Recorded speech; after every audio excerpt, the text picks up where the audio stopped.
एक सेंटेंस बहुत अच्छा लगा मुझे कि 30 साल की आयु में बंदे ने इतनी बड़ी एप्पल कंपनी को खड़ा कर दिया। हम सोच नहीं सकते। तो वो एक लाइन बार बार बोलते हैं कि जीवन में भूख हमेशा होनी चाहिए, और भूख इस चीज की होनी चाहिए कि मेरा जीवन बेमिसाल हो, याद रखना। तो लाइफ में हमेशा इस पूर्व दृष्टि के साथ अपने अंदर की जो भूख है उसको जिंदा रखिएगा, लाइफ बहुत खूबसूरत होगी। नंबर 2, हमेशा याद रखना कि ग्रोथ माइंडसेट के साथ आगे बढ़ना है। यद्यपि संकीर्णताएं माइंड में आएंगी, नकारात्मक विचार हमारे लाइफ में आते हैं, नकारात्मक लोग भी हमारे जीवन में आते हैं, लेकिन याद रखना हमें उन अच्छे विचारों को पकड़ना है, क्योंकि उन लोगों से आप पीछा नहीं छुड़ा सकते।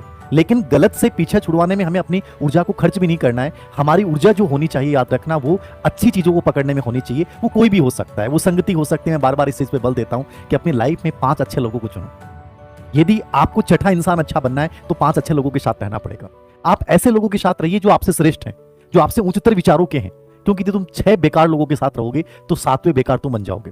तुम 8 गंदे लोगों के साथ रहोगे, 9वें गंदे तुम बन जाओगे। तो जीवन जो है वो हमारे इन्वायरमेंट से बनता है। हमारे आसपास में हमें ऐसे लोगों को चुनना पड़ेगा, ऐसे लोगों के साथ हमें चलना पड़ेगा जो रियल में हमसे कहीं ना कहीं बेहतर है। ये बहुत जरूरी है, याद रखना। और तीसरा, हमेशा लाइफ में उत्कृष्टता के स्तर पर काम करना। कि जीवन जो होता ना, इसमें कोशिश करें कि चाहे मैं 10% लोगों में शामिल हूं, लेकिन वो 10% ऐसे हो जो वास्तव में दुनिया उनके बारे में कहे कि हाँ यार ये बेमिसाल है।